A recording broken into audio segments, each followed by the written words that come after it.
In this video, I'm going to be guiding you through Chapter 30, Redistribution of Income.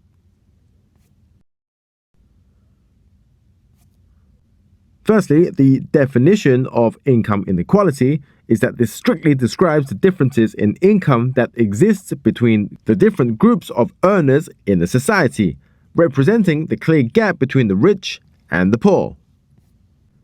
Absolute poverty is defined strictly as a devastating condition where people completely lack enough resources to meet all of their basic human needs.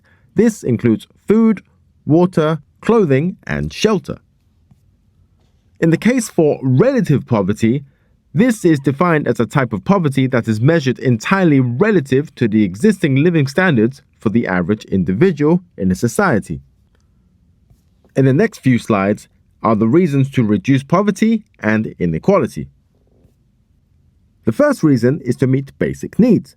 If absolute poverty can be completely eliminated, the basic needs of all vulnerable people on the planet would be fully met. This will ensure that people can afford the minimum amount of food, shelter, and clothing necessary to safely survive. Next, this raises the standard of living in any country. If total poverty is successfully eradicated or eliminated, the average living standards across the entire world would significantly rise. And for ethical reasons, people strongly think that poverty and income inequality should be heavily reduced for clear ethical reasons. And it is the moral duty of both everyday people and powerful governments and firms to actively help reduce poverty in society. In the next few slides, we look at different ways that the government intervenes. Firstly, progressive tax. This is a system that strictly places the burden of taxation much more heavily on the incredibly rich who can afford to pay. Simply put, when your income increases, you will pay more tax. And if your income is low, then you will pay less tax. So if a person's income was to rise, the exact proportion of income paid in tax also rises. Another way that the government can intervene is to provide benefit payments. Some countries do this better than others, but the government will operate its highly vital welfare system that uses its tax revenues to redistribute income to the poor.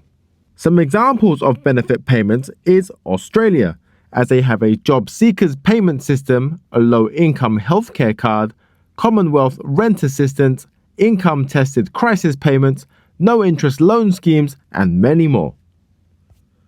Next, we have investments in education, as free education will allow the population to acquire strong skills and qualifications. And with a better education and stronger skills, they'll have a better chance of getting a job.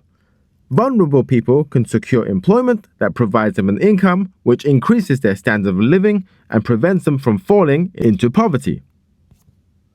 Investments in healthcare is vital for many economies, as free healthcare which makes them more productive at work. Furthermore, if vulnerable people are kept healthier, their attendance at school is higher, in which they will benefit from the education system from the slide before. And a better healthcare system will improve the human capital of the economy. I hope that helped. I hope you guys have a good day. Bye-bye.